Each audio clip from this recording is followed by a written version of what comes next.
sa Pilipinas. MBC Manila Broadcasting Company. DZRH, member, kapisanan ng mga broadcaster ng Pilipinas. Aba, tulog pa nga si Inay Pero, bakit parang hindi na siya huminga? At ang lamig-lamig ng mga kamay niya. Oh, Diyos ko! Patay na ba si Inay?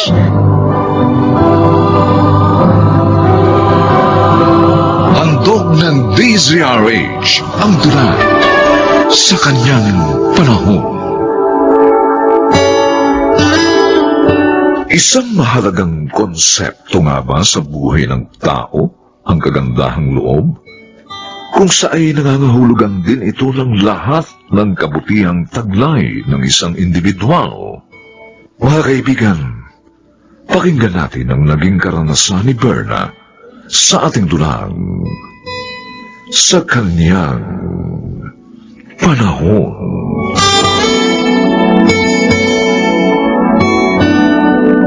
Kuya Lester, si Lola Rosing, bigla na lang nawala ng malay sa harapan ng bahay nila. Ha? Nasaan na ngayon ang lola? Dinala ng mga barangay tanod sa ospital. Tara, sunod tayo ron. Sandali. Kailangan malaman din ni Inay ang nangyari. Sasaglitin ko lang siya sa grocery sa may palengke.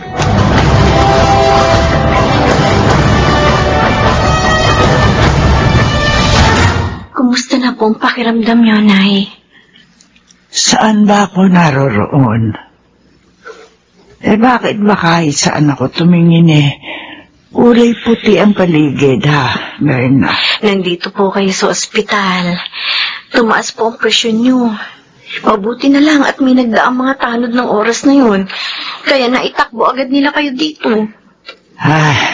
Oo nga. Natatandaan ko na. May bibili sana ako sa tindahan kanina. Nabigla na lang ako makaramdam na sobrang alinsangan. Pagkatapos, nagdilim na yung paningin ko. Kung bakit naman kasi po, ayaw pa ninyo pumisan sa amin ng mga apo nyo. Para natitignan namin kayo. Nay, paano kung sa susunod na tumaas na naman ang presyon ng dugo ninyo at walang makakita sa inyo? Sabi pa naman ng doktor, nasa seryosong kondisyon na raw ang hypertension ninyo dahil nga sa edad ninyo. At iba naman ako magiging pabigat pa sa iyo, Berna. Hindi ka na nga binalikan ni Victor mula na magtrabaho sa Australia. Hayan, inampun mo pa si Noli na anak din niya sa ibang babae. Mabait naman po si Noli, Nay. At saka masipag mag-aral. Kaya hindi po ako nangihinayang sa itinutustos ko sa kanya. Isa pa, magkasundo po sila ng Kuya Lester niya. Pati sa kursong kinuha nila sa kolehiyo. Pareho restaurant management ang pinili nila dahil pangarap nila makapagpatayo ng sariling restaurant pagdating ng araw. Basta ako, huwag mo na akong intindihin pa, Berna. Lagi ko nga hinihiling sa araw-araw. Sana hindi na ako magising mula sa pagkakatulog. Ay! Yung bang yayao na lang ako sa mundong ito ng payapa.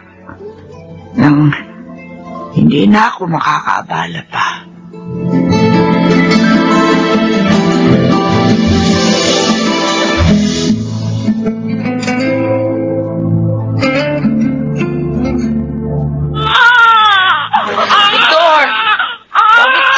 Isang diaper ni baby Yung ba ka naririnig? Ano yung cellphone mo dyan? Pindot ka ng pindot.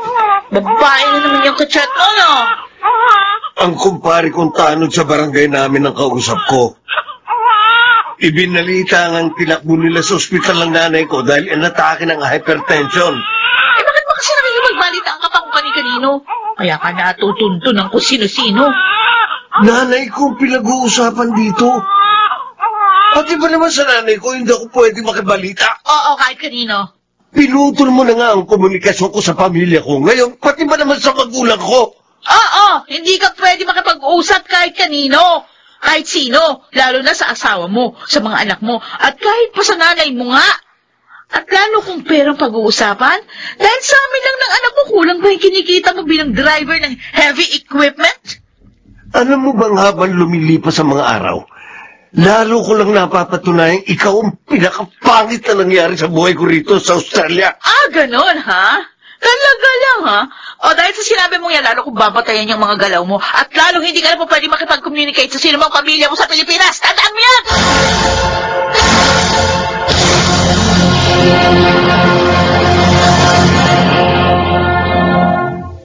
Wow! Ang bango niyang hinahalo mo sa kawali, ha, Noli. Kailangan masintensahan ko yan pagkaluto mo, ha? Nagpa-practice nga kasi ako magluto ng iba't ibang snacks. Gaya nga nitong cinnamon popcorn. Kasi nga, yayayain kita magtayo ng snack house. Doon sa bakanting pwesto na nasa gilid ng grocery ni Nanay Berna sa may palengke. Ba, magandang idea yung inaisip mo, ha? Swak nga na gawing snack house yung pwesto mo na yun. Dahil nandun ang mismo magiging market natin. Oh, di ba? Kahit nag-aaral pa tayo, pwede na rin tayo magsimula ng maliit na negosyo ng pagkain. E di kapag nakagraduate na tayo, saka na tayo sumubok ng unti-unti sa pagtatayo ng restaurant. Gaya nga ng pangarap natin. Alam mo, Noli, hanga ako sa'yo. Dinadaig mo ako sa mga pagpaplano sa buhay. Yung bang pinangahawakan mo lagi mga layunin mo nang may pag-asa. Ang totoo, Kuya Lester, sa inyo ni Nanay Berna ako kumukuha ng lakas para sa mga pangarap ko. Naging napakabuti niyo sa akin. At pagdating ng araw, gusto kong suklian ang kabutihang ipinadama niyo sa akin. Para sa amin ni Inay, sapat nang maipasa mo rin sa ibang kabutihan na simulan mo sa sarili mo. Sa ganung paraan, parang nakaganti ka na rin sa amin.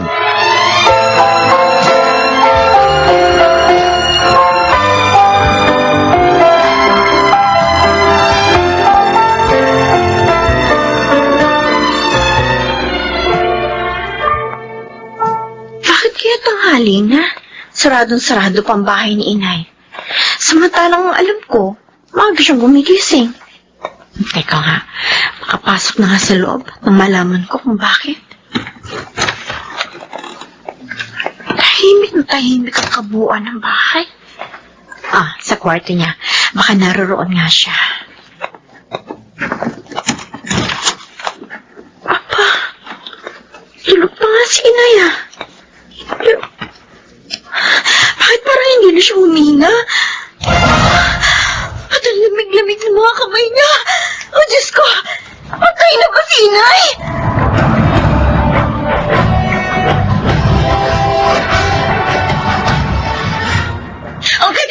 Ang kanya cellphone mo? Bakit ayaw mo bigay sa akin, ha? Sino kausap mo, babae, no? Umamin ka! Kumpare kung taano na kausap ko! Oh, Patay na ang nanay ko. Kaya pwede ba huwag mong guluhin ang pag-uusap namin? At ano? Uwi ka sa Pilipinas? Hindi ka pwedeng umuwi, Victor. Hindi ako papayag. Sa buong panahon ng pagsasama natin, ikaw lagi nasusunod, Mariette. Pero sa pagkakataong ito, ako na! At sa ayaw mo sa gusto, uuwi ako sa Pilipinas dahil gusto ko makita ang mga labi ng nanay ko. Hindi! Paano kung hindi ka na bumalik? Paano? Hindi mo na kami balikan ang anak mo. Hindi ko kayo pwedeng hindi balikan dito dahil dala-dala ko kayo sa konsyensya ko. Dahil tanggapin ko man o hindi, ikaw ang nangyaring karma sa buhay ko at hindi na kita matatakasan.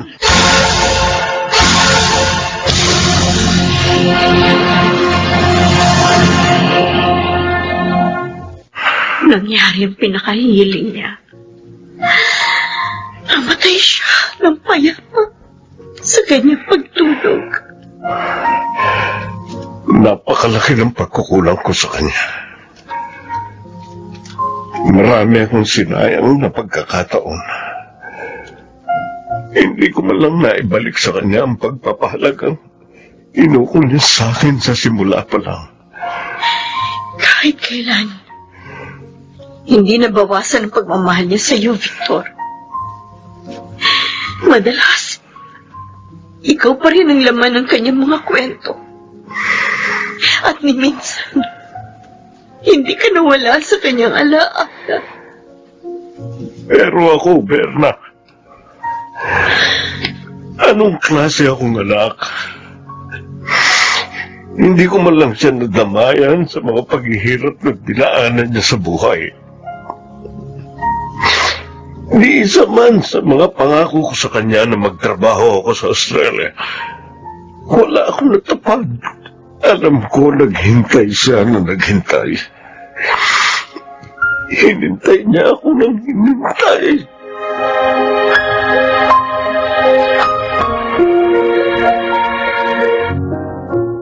Talaga po bang wala nang pag-asang magkasama pa tayo? Ay, Kung sa amin pong dalawa ni Noli, wala kayong dapat alalahanin, Tay. Matagal na namin hinihintay ang inyong pagpapalit. Masakit man aminin na magkalayo-layo tayo. May mga bagay sa buhay ko na nang masira. Hindi ko na kayang buuin. Mga bagay na nang mawala. Hindi ko na kayang hanapin. tutulungan po namin kayo, Tay. Kung gaano man kahaba yung panahon na wala sa atin, pwede pa nating habulin yun. Kaya pa natin, Tay. Tama po si Noli. Lalo na sabik na sabik po kaming makasama kayo pagkalipas ng mahabang panahon. Lalo lang nadudurog ang puso ko sa mga naririnig ko sa inyo, mga anak. Napakabuti pa rin ang pagtanggap niyo sa akin. Sa kabila ng pagtalikod ko sa obligasyon ko sa inyo bilang isang ama. Pero, isa lang ang hinihiling ko sa inyo. Kahit hindi na tayo muling magkasama-sama. Ituloy niyo ang kabutihang nasimulan niyo sa inyong mga puso sa lahat ng pagkakataon. At huwag na huwag niyo nang uulitin alinman sa aking mga pagkakamali. Siguro nga, sa iyo ko huling hihingi ng tawad, Berna. Naging marupok ako. Hindi ko nalabanan ang mga tukso sa panahon ng paghahanap buhay ko sa Australia. Isa na lang ang dapat mong gawin sa sitwasyon mo ngayon, Victor. Sa pamilyang iniwan mo sa Australia, sa kanila mo ituwid ang iyong mga pagkakamali. Sa kanila mo punan ang iyong mga pagkukulang. Kung meron mong dapat makadama ng iyong pagbabago, walang iba, kundi ang bagong pamilyang binuo mo roon. Ang tanging hiling ko lang sana, sakaling doon man ako abutan ng kamatayan. Gusto kong sa mga piling niyo pa rin ni na Lester at Noli maiuwi ang aking mga labi. Dito, sa tabi ng nicho ni Inay. Gusto kong dito rin ako mailibing. Sa ganung paraan, matatahimik ang aking kaluluwa. Sa ganung paraan, doon ko lang mapapatawad ang aking sarili saan man ako naroroon. Pero ngayon, magkaharap pa rin tayo at pwede pa akong humingi ng tawad. Berna, patawarin mo ko. Patawarin mo ko. Matagal na kitang pinatawad. Dito sa puso ko, Victor. Wala rin naman akong hiniling sa Diyos, kundi mapabuti ang buhay mo. Na sana palagi mong matagpuan ang kaligayahang hinahanap mo. Napakabusilak ng puso mo, Berna. Salamat. Maraming salamat sa iyong pagpapatawad. Maraming salamat.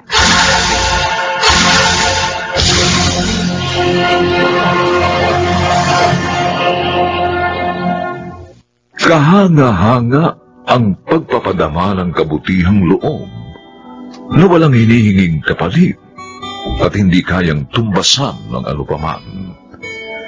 Isang dakila at banal na layuning maihandog natin sa ating kapwa sa kanyang panahon.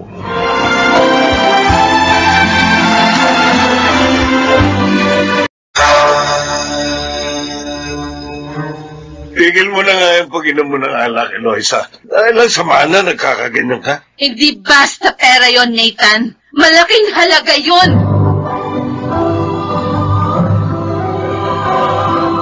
Handog ng DZRH ang dula sa kanyang panahon.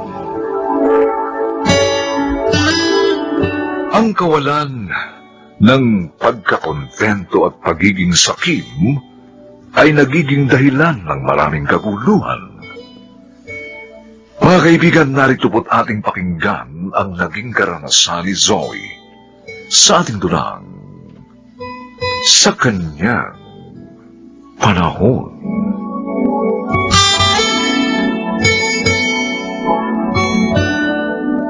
Narito na po ako, Attorney Bellarmino. Anong ginagawa mo dito, suwail na babae? Ate Eloisa. Ako ang tumawag sa kanya, Eloisa. Attorney, bakit mo ginawa yun? Dahil kailangan narito din siya sa pagbasa ko ng nasa testamento ng mga magulang ninyo. Suwail yan. Nakalimutan mo na ba? Bago namatay sina Zoila at Alfonso, napatawad nila si Zoe. Attorney, babasahin niyo na ang testamento ni na Mama. Pero, 1 month pa lang nakakaraan nung pumanaw sina Mama at Papa. Iyon ang nakasaad sa kanilang huling bilin. O, sige na. Basahin mo na para matapos na to. Daming satsat. Madali lang naman ito. Dahil ang nakalagay dito, hahatiin ang pantay sa inyong dalawa ang kabuhayan nila Zoila at Alfonso. Ano? At bakit hati? Hindi dapat bigyan ng babaeng yan dahil sinuway niya sina Mama at Papa. Nagpakasal siya sa lalaking ayaw nila. Ate, natanggap na nila si Jim. Ay, sana naman, huwag ka na magalit. Tumigil ka. Attorney, hindi tama ang nakalagay dyan. Mali yan. Wala akong binago sa nakasulat, Eloisa. Makabubuting sundin mo na lamang ito para hindi na magkagulo. Hindi ako papayag. Maghahabol ako sa korte.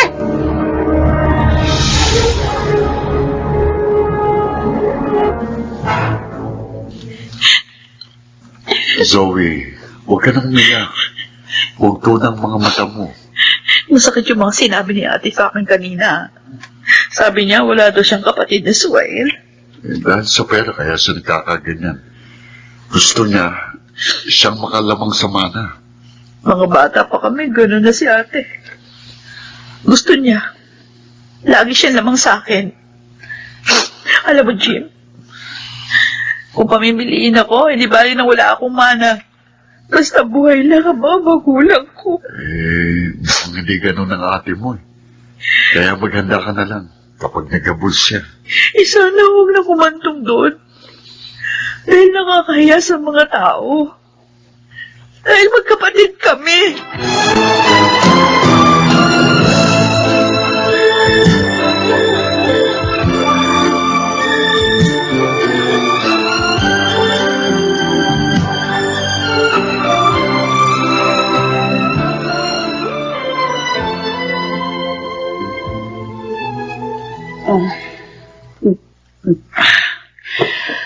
Walang hiya.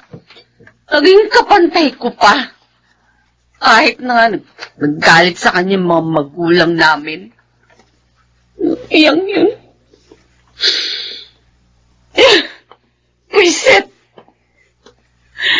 Tigil mo na nga yung pag-inom ng alak, Eloisa. Dahil lang sa mana, nagkakaganyan ka. Hindi basta pera yun, Nathan! Malaking halaga yun! Malaki pa rin naman ang mana mo. Kahit na nga pantay na hinati yun sa inyo.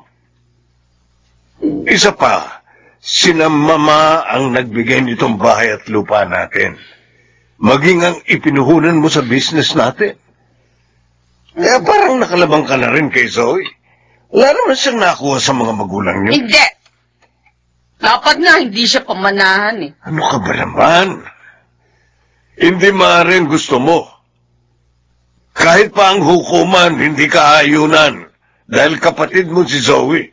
Gagawa ako ng paraan upang masunod ang gusto ko. Tandaan mo yan!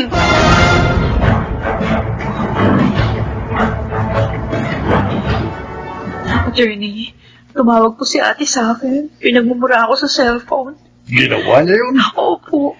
Kahit naman noong pa, attorney. Masama na ugali niya si Eloisa eh. Ataray. At mayroong pagkasakim. Nagbanta rin po siya laban sa akin, Manang Adela.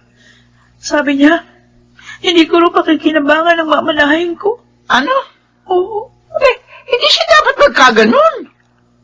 Mabuti ka't binigyan siya ng manang pantay kay Zoe. Oo nga.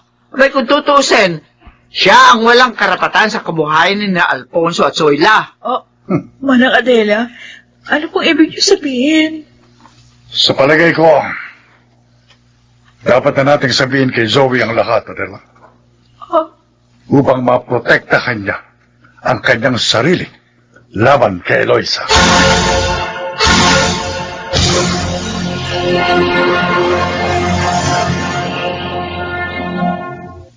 Anong kailangan mo, Eloisa?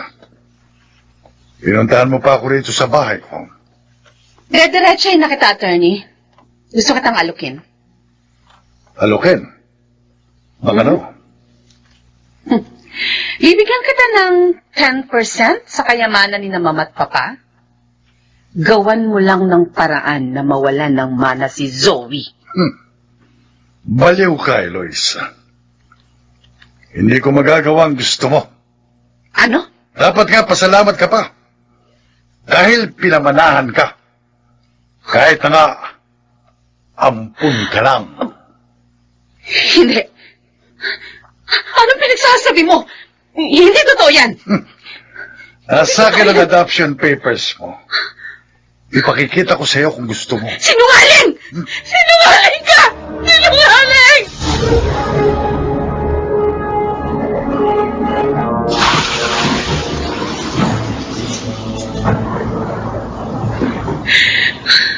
Walang iya ka, Atty. Villarmino. Walang iya kayong lahat! Magbabayad kayo sa akin. Lalo ka na, Zoe! Ngayong nalaman kong ampun lang ako. Wala nang makapipigil sa akin para ipapatay ka!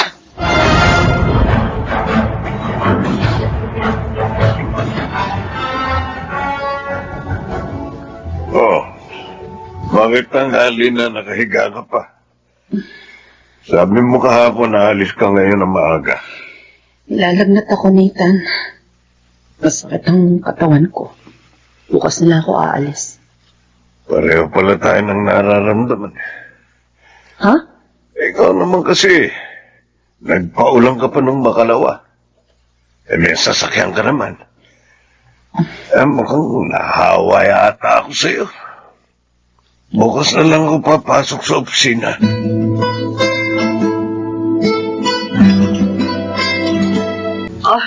Ito na pong merienda natin, Jim. Manang Adela. Salamat, Iha. Ay naman, pinamerienda niyo pa ako. Ako nag-bake niyan. Manang. Masarap po mag-bake itong miss ko, Manang. Balak nga niyang magbukas ng bake shop. Ay, maganda yan. Hoy, sana naman kunin nyo na lang ako dito sa inyo. Ha? Uy, kasi nalulungkot ako daw sa bahay niyo, Zoe. Okay. Sige, Manang. Dalawin nyo na lang po once a week yung bahay. Ay, salamat. Teka, kaya nga pala ako nagpunta rito para ibalita sa inyo ang nangyari kina Eloisa at sa kanyang pamilya. Bakit po, Manang? Ano po nangyari? Ay, nagka-COVID silang mag-asawa. Oh? Ha? Diyos ko. Ano na palagay nila ate ngayon, Manang Adela? Sabi ng katulong nila nung tawagan ako, nandoon daw sila sa ospital. At siya lang ang nag-aalaga doon sa pamangkin mong 3 taon pa lang. Awa naman sina ate. Jim, Zoe. ipagdasal natin na sana makaligtas sila sa mapanganib na sakit na yun.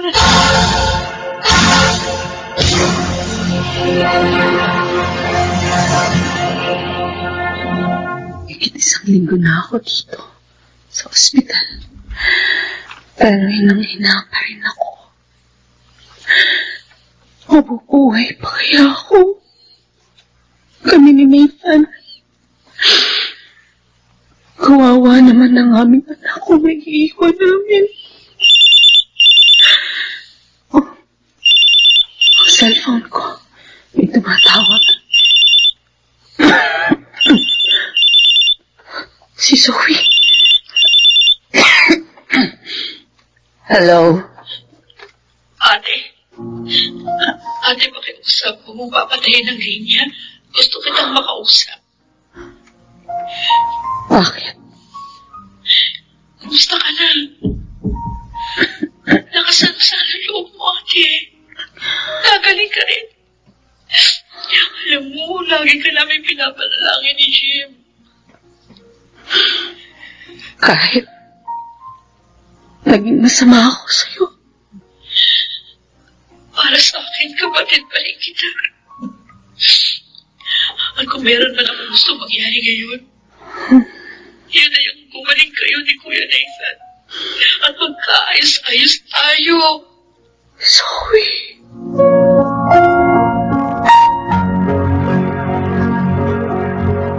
Zoe, love. Saan ka pupunta? Kina Ate Eloisa, love. Dadalawin kong pamangkin ko. Dadalang ko rin sila ng pagkain ng kanyang yaya. Ay, sasamahan na kita. Ay, thank you, love. Buti nga. Para hindi na ako mag-taxi. Magpapadala rin ako ng pagkain para kina ate at kuya dun sa ospital. Ang bait talaga ng misis ko. Kahit na nalaman kong ampun lang pala ni na mama si ate, kapatid pa rin ang turing ko sa kanya. At patutunayan ko sa kanya yun. Patuloy ko siyang tatamayan. Lalo na ngayon, nasakit siya.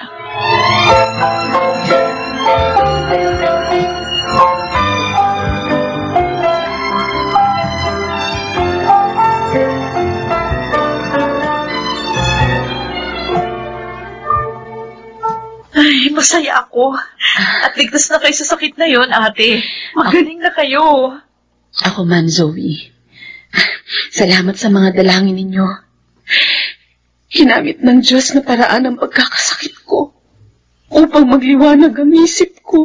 Ate Elisa. Patawarin mo sana ako, Zoe. Naging sakim ako. Hindi na kontento. Pinagbalakan pa kita ng masama. Lalo na nang malaman kong ampun lang ako. Ate.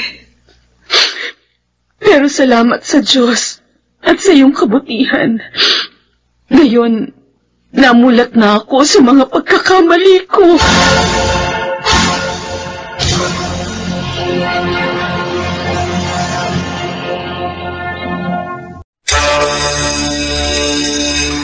Narito na ako ngayon. Florian, handa na akong panindigan ka. Sumama ka sa akin. Iwan mo na si Homer. Stanley, gusto mo magkaroon tayo ng maling relasyon? Ang gusto ko, wag na natin pahirapan ang mga damdamin natin.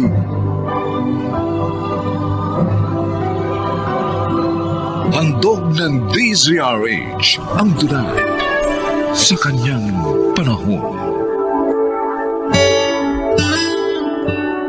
May mga pangyayaring tila nais wasakin ang buhay ng isang tao. Paano nga ba ito dapat harapin?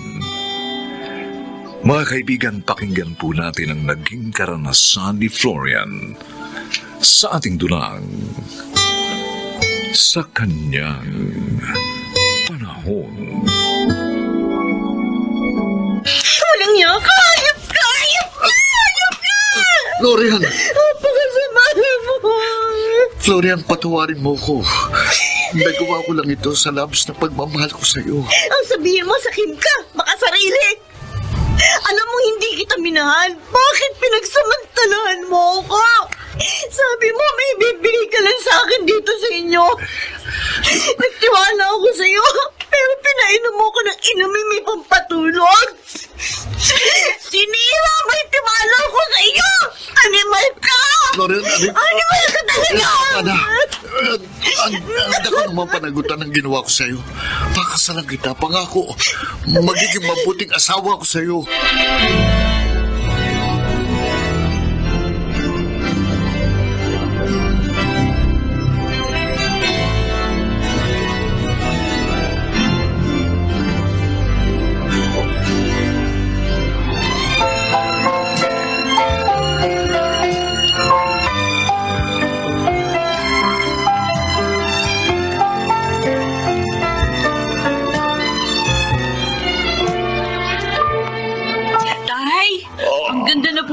Natin. Hindi na mahihirapan si Ate sa pagbabayad ng upa. Oo nga. Dahil dito na tayo titira, Pia. Ha? Ito nga, narito na tayo sa bahay ng Kuya Homer mo, ha? Ang alam ko po, ipinarenovate ni Kuya ito. Ganon. Para daw po maganda pagdating ni Ate Florian. Oo, tama. At ang kasal nila kanina, ha? Naku, ang grande, ha? Yung nga lang, hindi masaya ang ate mo. Natural lang naman po yun, di ba, Tay? Dahil hindi niya mahal si Kuya Homer. Ay, naku. Oo nga. Dahil pinagsamantalahan lang siya ng bayaw mo. At si Stanley na malaksanan niyang sagutin. Iniwan naman siya matapos mabalitaan ang nangyari sa ate mo. Ay, sabi ni Kuya, pag-aaralin niya po ako sa kolehiyo. At ipapagamot din po kayo. Naniniwala naman akong gagawin niya yun, anak. Dahil mabait naman si Homer. Sana nga lang dumating ang panahon na matutuhan din siyang mahalin ang ate Florian mo.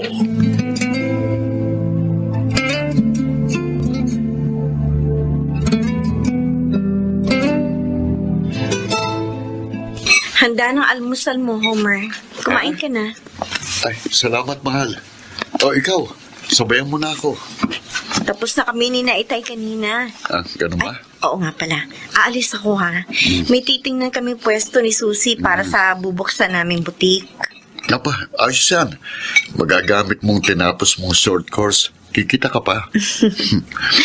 O sige, maiwan na kita, ha? Hinihintay niya na ako, eh. Ingat ka, ha? Sige.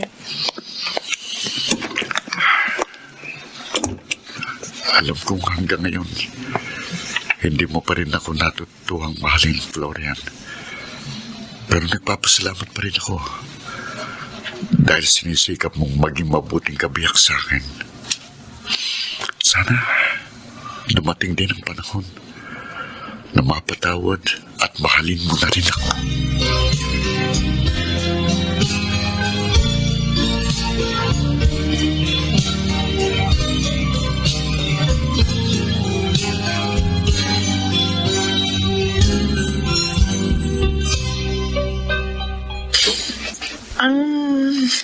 Hindi pa ba tayo magsasara, Florian? Pagod ka na ba? Oo naman. Mas marami kasi customer natin today.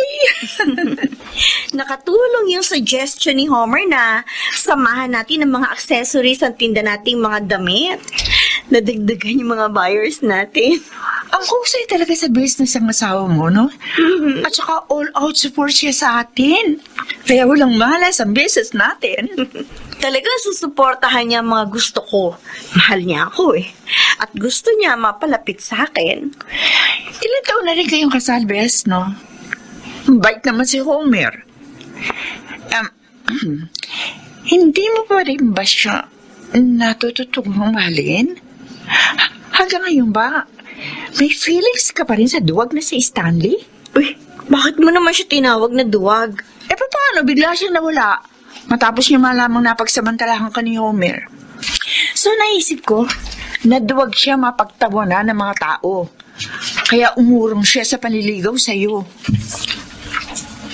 Siguro nga, tama ka, Susie. Hindi mo pa sinasagot yung tanong ko eh. Hindi mo pa rin ba mahal si Homer? Sa kabila na magaganda niyang katangian?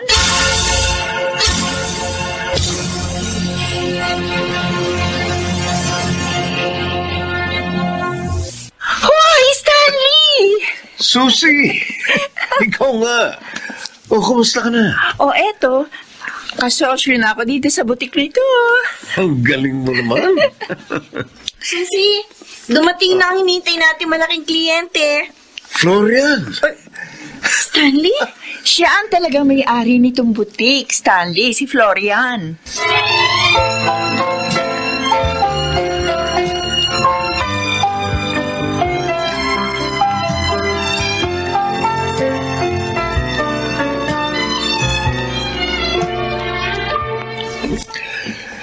Masaya ako at pumayag kang magmerienda tayo dito sa restaurant, Florian.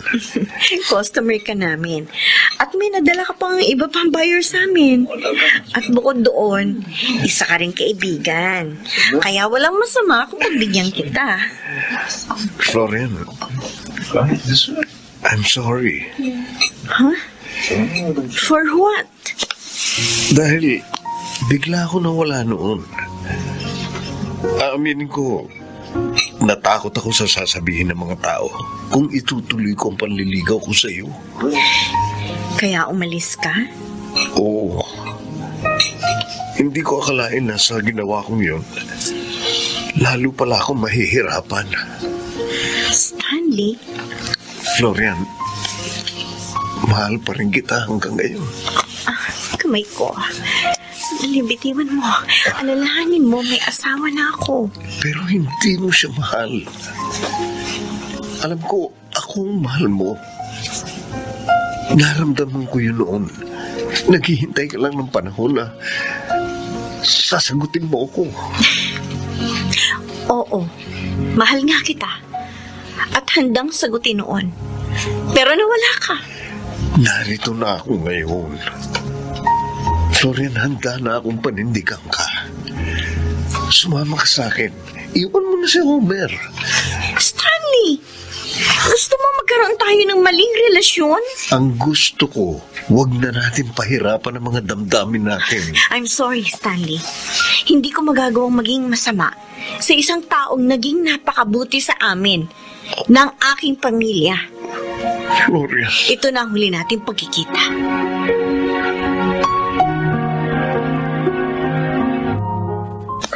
Homer, mukhang malungkot ka. May problema ba? Wala po, Tatay Lino. Nagkagalit ba kayo ng aking anak? Kahit po dinaan ko siya sa dahas noon, hindi siya naging malupit sa akin. Lahat ng mga pangailangan ko at ang obligasyon niya, inaasikaso niya.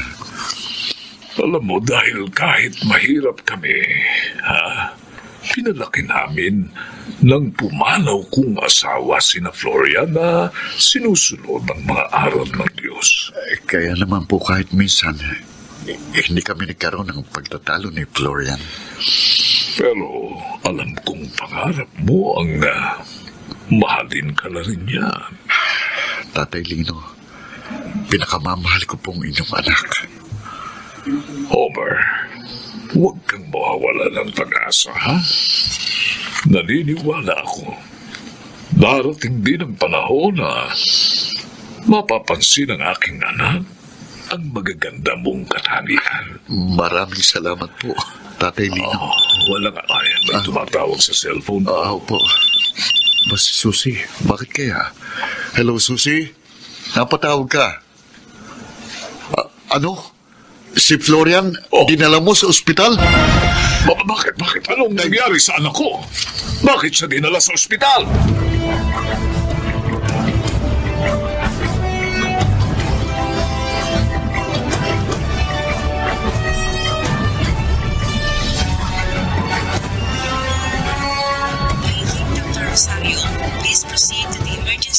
Pambira talaga si Susi, oh. Nabala ka pa. Hindi abala yun, mahal. Nahilo ka eh. At dahil akong asawa mo, kaya ipinaalam niyo sa akin na nangyari sa'yo. Pero hindi naman ito problema eh. Wala akong sakit. Bago pa ako nahilo, alam ko nang baka danasin ko ito. Alam mo? At hindi ka nag-aalala? Bakit? Ano ba sakit mo? Sabi ko nga sa'yo, wala akong sakit. Bakit? Buntis ako. Ha? Magtatatlong buwan na. Kaya marami akong vitamins na iniinom eh. Buntis ka? Buntis ako. Magiging daddy na ako? Oo. Ha? Oh yes! After 5 years, magiging daddy na ako! Bakit kayo mo lang sinabi ito sa akin, mahal? Bakit kayo lang? Hindi ka naman nagtatanong eh.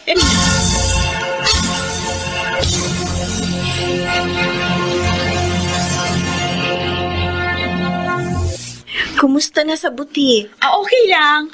Malakas pa rin ang kita. Ay, naalagaan namin mabuti yun ni Pia. Kaya huwag ka magkalala. Ay, salamat naman. Susi, tingnan mo si Ate Florian. Ang taba!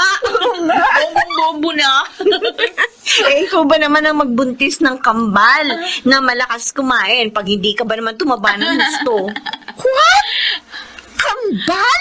Ang dinadala mo, bes? Oo, Susi. Kaya nga kahit noon pa, ang ingat ko dito eh. Ang galing, ano? Dalawa agad yung magiging pamangkin ko. Alam na ba yan ni Kuya Homer? Ay, hindi pa. Hindi ko siya isinasama pag nagpapa-ultrasound ako eh, kaya huwag ka maingay, ha? Ay, bakit ayaw mong malaman niya? Surpresa ko yun sa kanya. Ay! Sinusurpresa mo na siya ngayon, ha? Oh, ibig bang sabihin yan? Mahal mo na siya?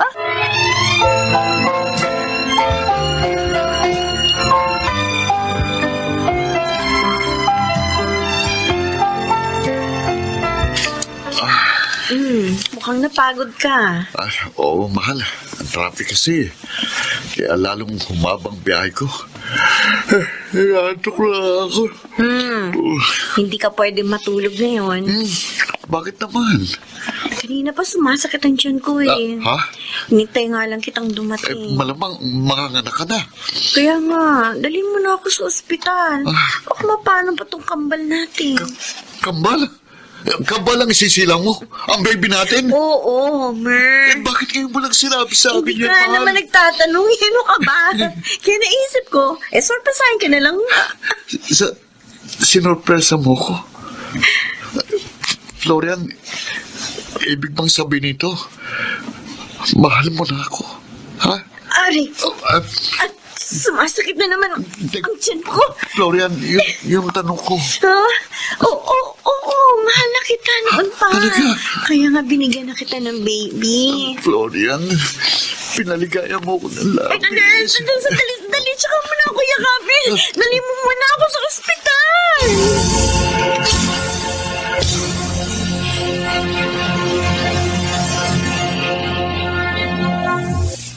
Walang matimtimang birhen sa matiyagang malalangin. Isang matandang kasabihang lagi namang natutupad sa kanyang panahon.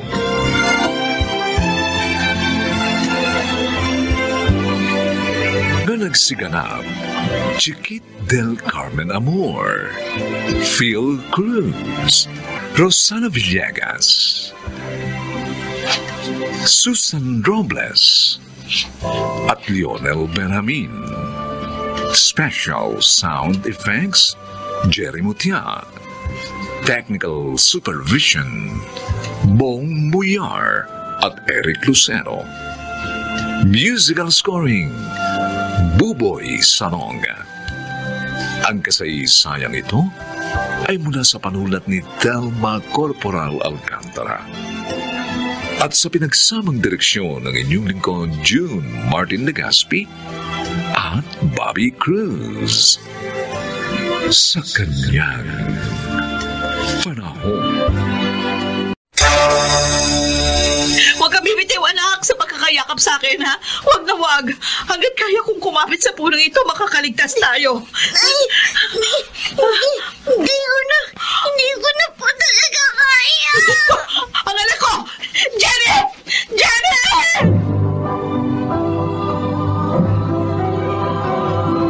Handog ng DZRH ang dula sa kanyang panahon.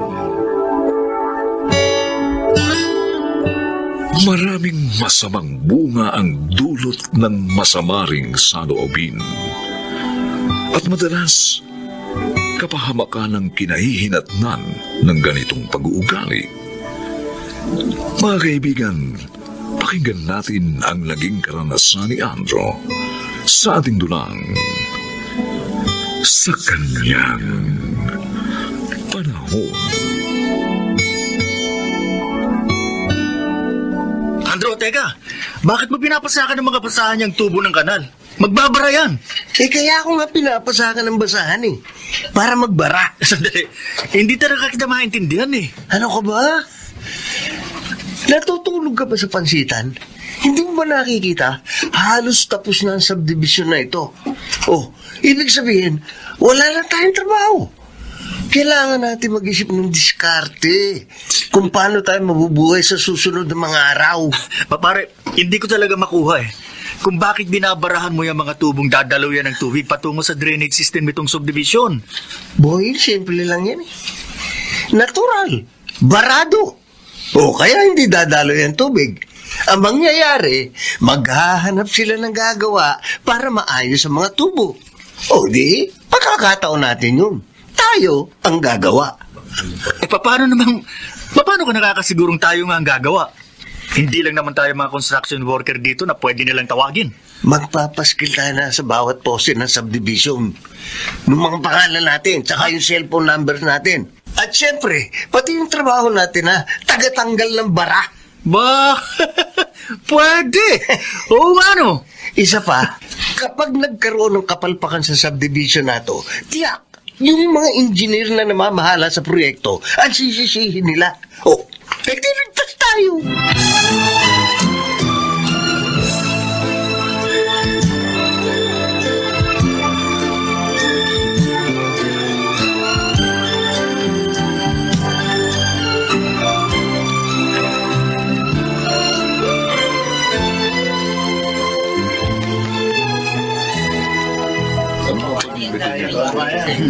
Dahil tayo na ang mga nakatira sa subdivision ito, no?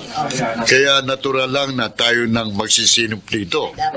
Sa meeting na ito, bilang presidente ng Homeowners Association, ikalulugod ko ang anumang suggestion na maibibigay nyo para mas mapanatili natin ang kaayusan at kalinisan ng ating lugar. Ano? Pangunahin ko pong concern ang tungkol sa pagtatapon ng basura. Kayo si Miss Gomez, ano? Opo. Sana po, bawat residente ho rito, matutunan ang wastong pagbubukod-bukod ng kanilang mga basura. Para di ho sa maayos na pangungulekta ng mga truck ng basura. Sige po, maganda pong suggestion yan na mahalagang i-considera natin. Ano? At para po naman sa inyo, na nais pang makapagbigay ng kanilang mga layunin, magpapalagay po ako ng suggestion box sa opisina ng homeowners. Doon po, pwede po ninyong ihulog ang anumang inaakala nyong makatutulong sa pamamalakad natin dito sa subdivision.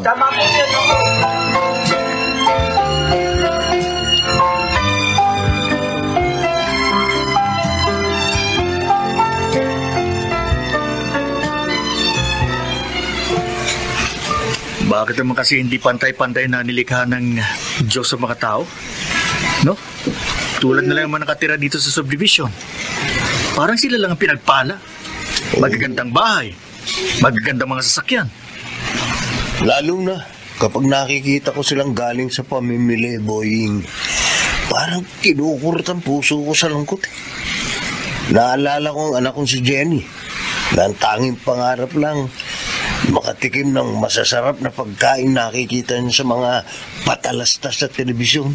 Ako naman, yung para kay inay ang lagi kong iniisip. Kung marami lang akong pera, may papagamot ko yung pamamaga ng kanyang mga paa para makalakad naman siya ng maayos.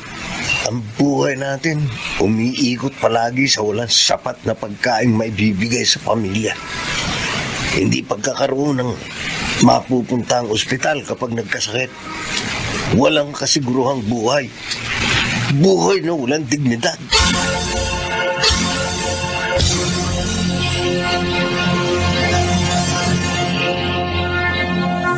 Jenny, anak, pumasok ka na dito sa loob ng bahay. Ang dilim ng langit, oh. Mukhang babagsak na yung malakas na ulan. Opo, Nay! Oh, dito ka na lang maglaro sa loob ng bahay, ah. At ako'y magluluto na rin ng hapunan. Maya-maya lang kakain na tayo. At syempre, hihintayin pa nating makauwi ang tatay mo. Ah, ano po lulutuin nyo, Nay? Ay, isasapaw ko na lang yung talbos ng kamote doon sa sinaing. Tapos 2 itlog para sa'yo. Mainam yun. Isang salangan na lang ang gagawin ko. Nay, Oh. pag nagkapera po kayo ni Itay, bili niyo ako ng masarap na tusino sa palengke, ha? Parang ang sarap-sarap po kasi nun ni ulam sa mainit na kanin, eh. Hayaan mo. Kapag kumita ang tatay mo, ibibili agad kita sa palengke. Alam niyo po, Nay, lagi po ako natatakam sa masasarap na pagkain nakikita ko sa mga commercial sa TV, eh. Sana, isang araw, matikman ko pong lahat yun, eh, Nay. Oo naman, anak. Alam mo, pareho tayo ng pangarap. Ang matikman lahat ang masasarap na pagkain sa mundo.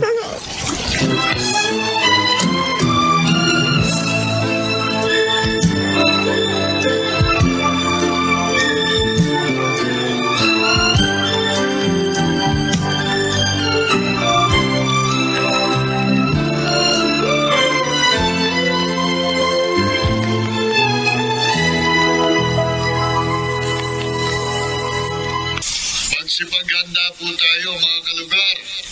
May paalala pong mga kinauukulan na makakaranas tayo ng malalakas na pag-ulan sa susunod na 2 oras. Nagbabala po sila sa maaaring pagbaha na dala ng habagat. Kaya maging alert po tayo. Oh? Maraming salamat po sa pagpapaalala, Mr. Cruz. Ay, Mrs. Gomez. Opo, kahit kasi nandito po tayo sa subdivision, hindi pa rin po tayo dapat maging kampante. Tama ho kayo dyan. At hanggat maaga, ipaniko ninyo sa 2nd o 3rd floor ng mga bahay ninyo ang mahalaga niyong mga gamit. Oh?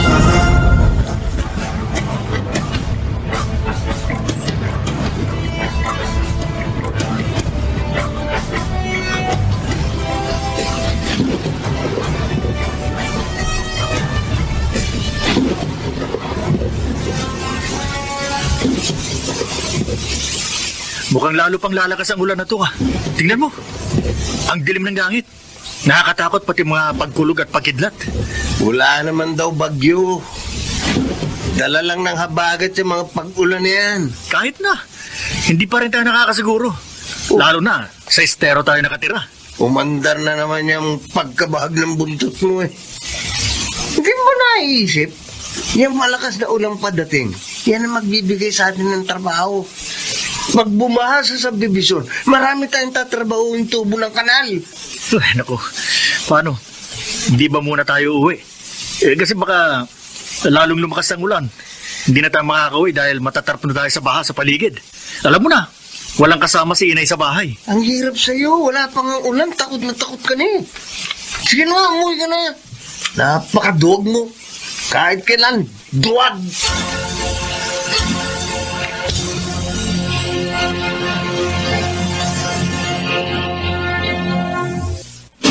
Ay, Diyos ko, Jenny, nasaan na kaya ang tatay mo?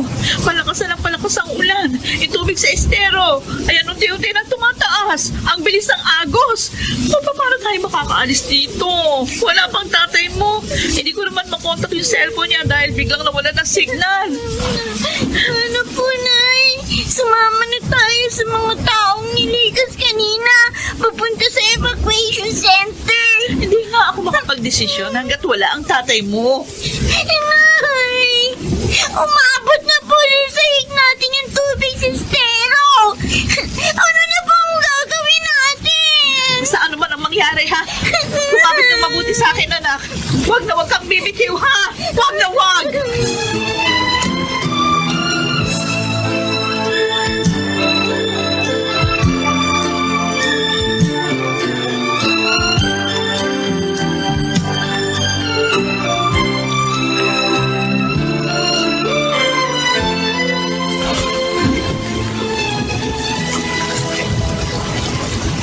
Diyos ko, bakit ang bilis ang pagbaha dito sa subdivision? Halos hanggang dibdib na agad. Kailangan makauwi na ako sa mag-ina ko. Kailangan ko na sagupain ng baha.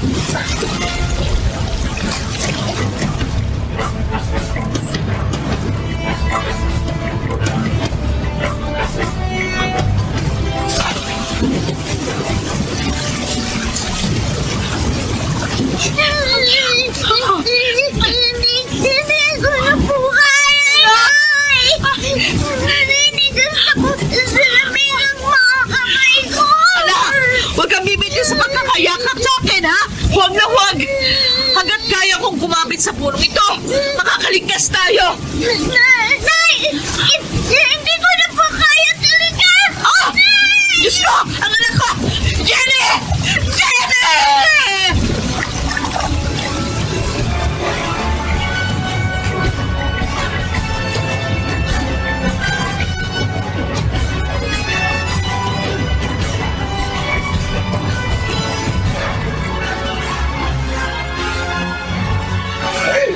Ligaya! Si Jenny nasaan? Bakit hindi mo kasama rito sa evacuation center ang anak natin? Hindi ko na rin alam ang nangyari sa aming mag-ina. Basta ang huling tanda ko, nakabitiw na rin ako sa punong kinakapitan ko ng tangay ng tubig ba ang barong-barong natin sa estero. Nay! Jenny! Jenny! Jenny, anak! Nakaligtas ka! Salamat, anak! Salamat sa Diyos! Nagkita ba tayo? Eksat nung pagpasok ng dala naming bangka ng mga sinamahan kong rescuer, nakita namin sila magkahiwalay na palutang-lutang, nakakapit sa malaking kahoy. Andro, pagkalikas kasi namin kay inay at sa iba pa nating mga kapitbahay sa estero, nagpabalik-balik na kami para matiyak na nailikas ng lahat ng nakatira doon.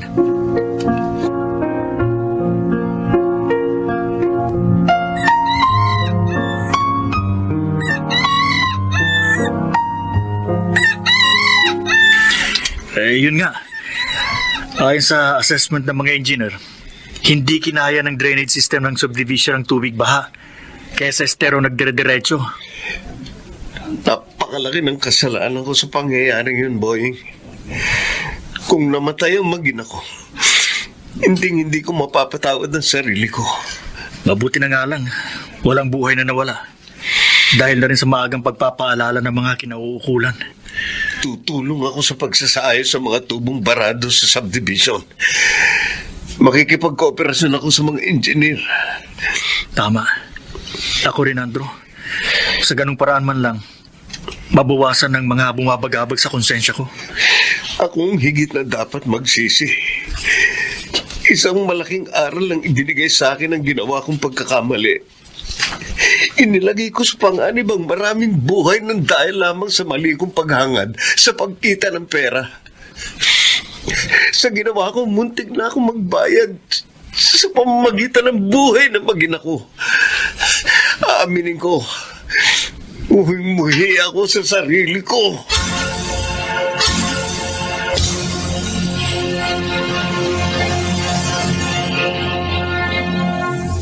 Bawat isa sa atin ay nangangailangan ng pagtutuwid upang higit tayong maging mabuting tao.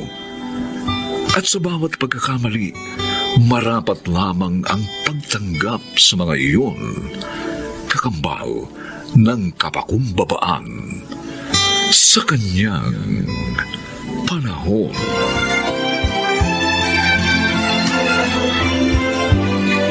Mga nagsiganap, Lionel Benjamin, Maynard Landicho Jr., Phil Cruz, Rosara Villegas, Chiquit del Carmen Amor, at Susan Robles.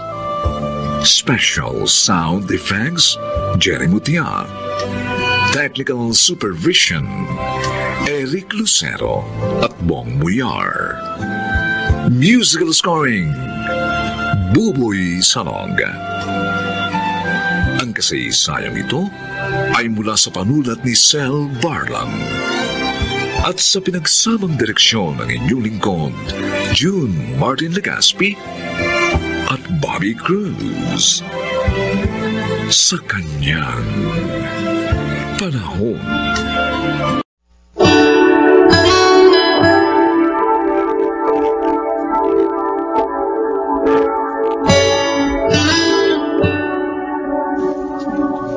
Ang lahat ng tao ay may takdang kamatayan. Mahirap mang tanggapin. Subalit, hindi natin ito maiiwasan. Subalit gaano nga ba ito kasaklap kapag natuklasan mong malapit nang bawiin sa iyo ang iyong buhay na pawang hiram lamang?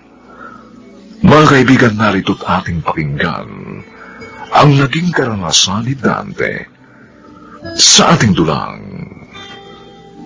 sa kanyang panahon.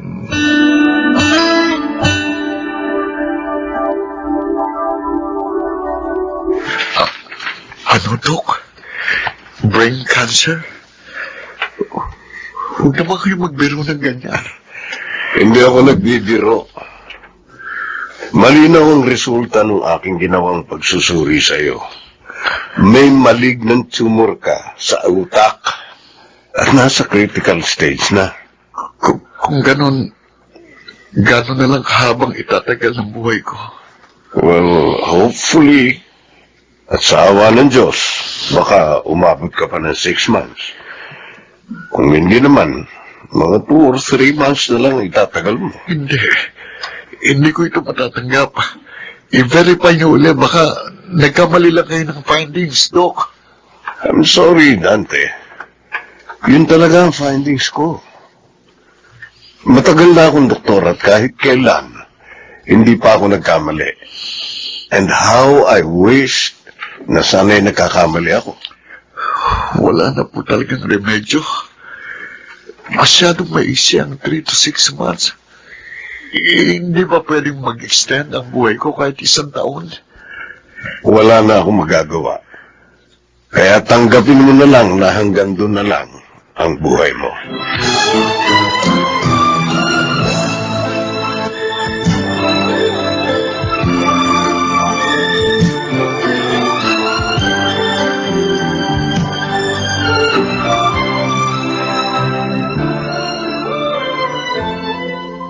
Sigurado ka ba?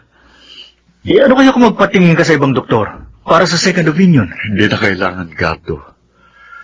Nararamdaman ko ng panghihina. Tapos, padalas ang pagsakit ng ulo ko. Kahit na. Mabuti na yung nakakasiguro tayo. Tama na. Ayoko na. Dahil ayoko nang muling marinig ang desperado kong kalagayan. Kaya mas mabuti pa sigurong... Aray ko. Bakit? Sumasakit na naman ang ulo ko. Ha? Grabe ang sakit talaga. Anong gusto mo? Dadalhin kita sa ospital? Huwag na. Lilipas dito. Ang hirap ng ganyan. Dapat may iniinom kang pain reliever. Nagsawa na rin ako sa kainom ng pain reliever. Ano kaya kung ihampas ko na lang ito sa pader ng ulo ko para natatapos ng paghihirap ko? Huwag kang mawala ng pag-asa. Mayawa ang Diyos. Manalig ka sa Kanya. Baka sakaling magkaroon ng himala.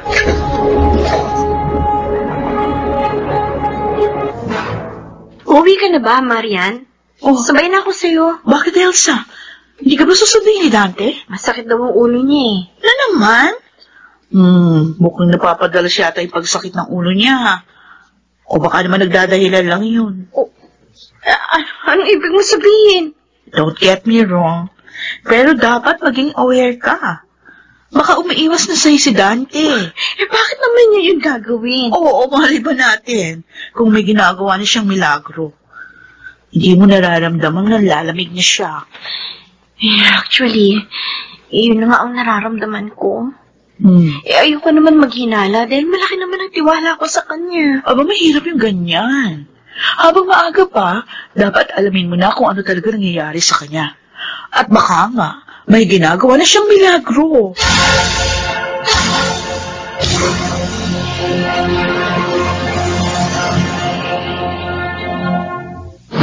Ano? Ibebenta mo na ang house and lot? Katapos mo nang hulugan yun ah. Kaya nga pwede ko lang ibenta dahil bayad na ako eh. Meron na nga akong buyer. At itong kotse ko, bebenta ko na rin. Ano naman ang gagawin mo sa pagbebentahan mo? Ang mapagbebentahan ko, pati na yung savings ko, hating ko sa 3. Yung 1/3, ibibigay ko kay Elsa. Yung isa pang 1/3, ibibigay ko sa mga kamag-anak ko. At yung natitira, ibibigay ko sa charity. Ibang klase ka rin naman. Wala ka nang itinira para sa sarili mo. Para saan pa? Mamamatay din lang naman ako. Kaya gagawin ko ng pinakamabuti kong magagawa. Pero maganda naman ang binili kong kabaong. Para naman hindi ako magmukhang kawawa. Palalagyan ko ng wiper para hindi mabasa ng luha. Ikaw talaga oh. Mamamaray ka na't lahat. Nagagawa mo pang magbiro. Ganun talaga, Gardo. Life is a big joke. At hindi basta-basta ang birong dumating sa akin. At itong birong hindi nakakatawa, kundi nakakaiyak. Sabihin mo sa akin, masama ba akong tao? Hindi. Sa katunayan nga, napakabait mo. Napakabuti mong kaibigan. Pero bakit ganun? Bakit ako pinarurusahan ng Diyos? Pare, hindi yan parusa. Pagsubok yan. Isang pagsubok na alam kong kayang-kaya mo mapagtagumpayan. Pero paano? Paano kung matatakasan ng kamatayang unti-unting sumasakmal sa akin?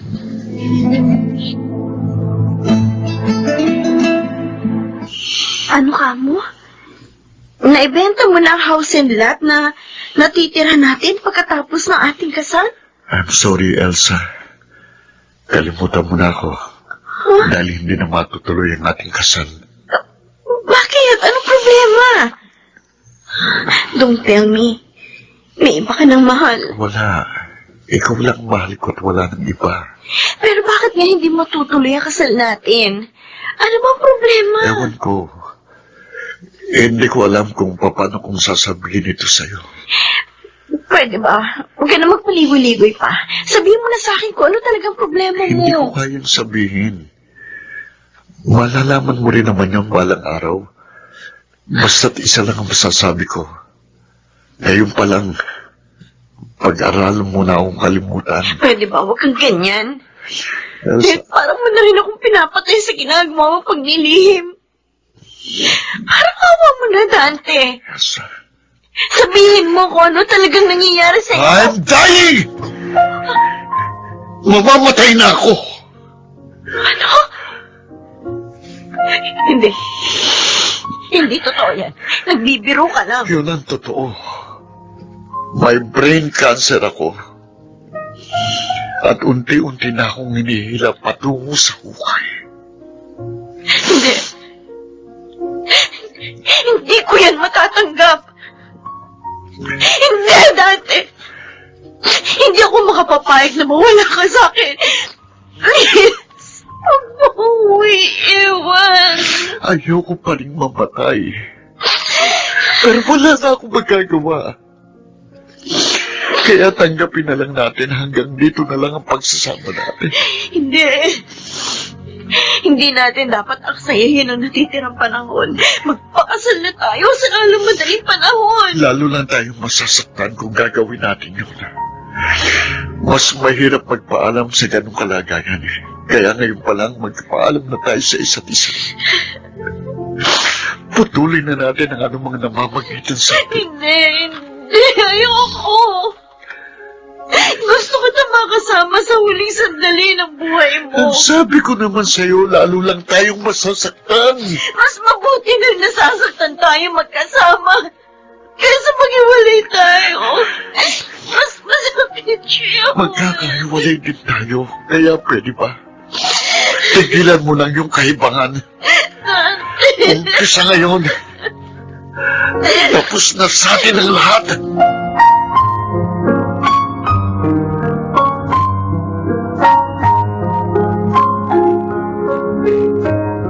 Elsa, siguro, masyado lang siya desperado. Kaya niya nagawa na makipaghiwalay sa'yo. Pero dahil sa ginawa niya, dalawa na kami ngayon desperado. Nasa siya ngayon? Umuwi siya ng probinsya. Gusto rin niya makasama ang kanyang mga kamag-anak sa huling sandali ng buhay niya. Bakit ikaw? Ayaw ko ba niya makasama? Ay, napaka-unfair naman niya. Tama ka, Marian. He's so unfair. Hindi man lang niya naisip ang aking nararamdaman.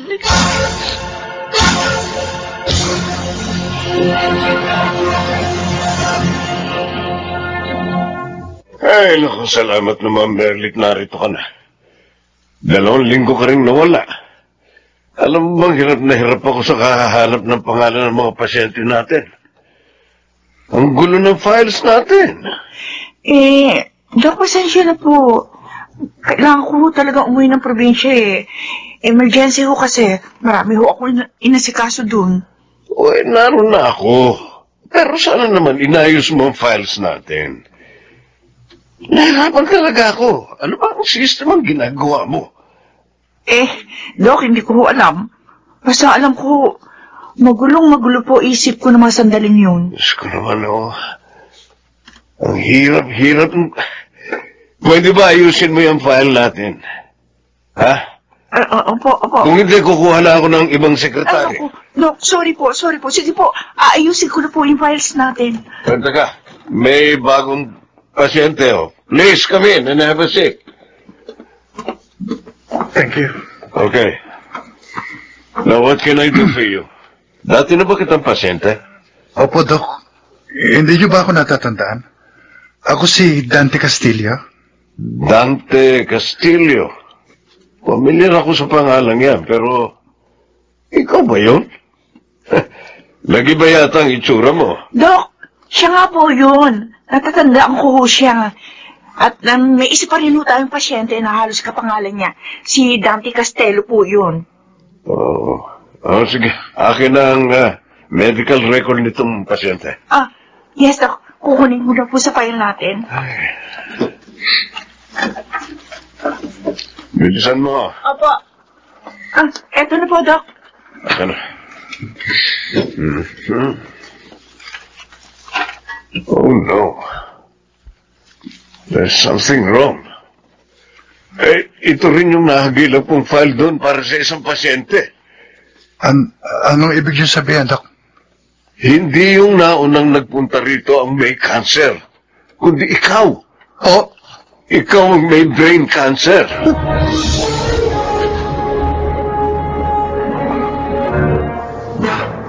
Pakiulit yung ang sinabi nyo, Doc.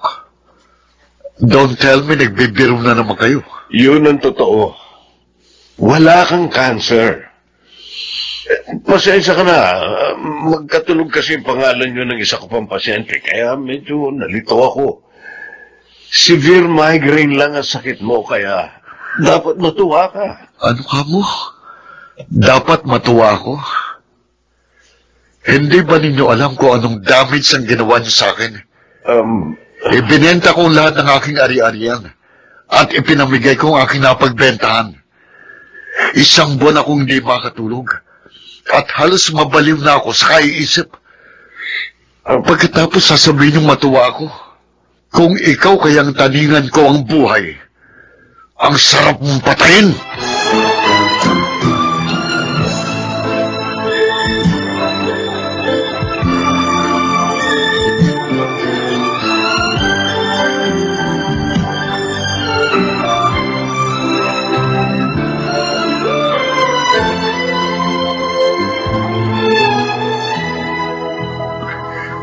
Kung hindi lang talaga kasalanan, baka napatay ko na ang doktor na yun.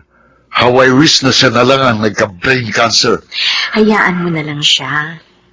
Magpasalamat ka na lang dahil hindi totoo mamamatay ka na. Kung sa bagay, At isa pa, nasa akin naman ang 1/3 ng pera mo. At huwag ka nang manghinayang sa nawala mong pera. Dahil hindi naman talaga nawala yun. Nakatulong ka sa kapwa mo. Kaya ang Diyos na ang magbabalik sa'yo ng pagpapala.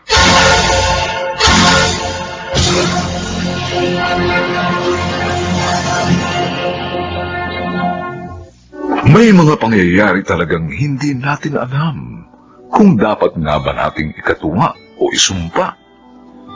Ganun pa man, kung patuloy tayong mananalig at magtitiwala sa Diyos, ay magiging maganda pa rin ang ating kapalaran sa Kanyang panahon.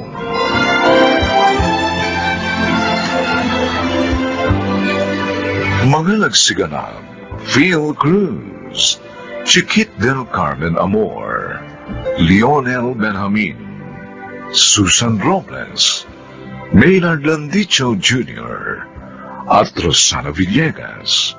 Special Sound Effects Jerry Mutian. Technical Supervision Eric Lucero at Bong Muyar. Musical Scoring Buboy Salong. Ang kasaysayang ito'y mula sa panulat ni Toti Sandoval at sa pinagsamang direksyon ng inyong lingkod June Martin Legaspi at Bobby Cruz sa Kanyang panahon.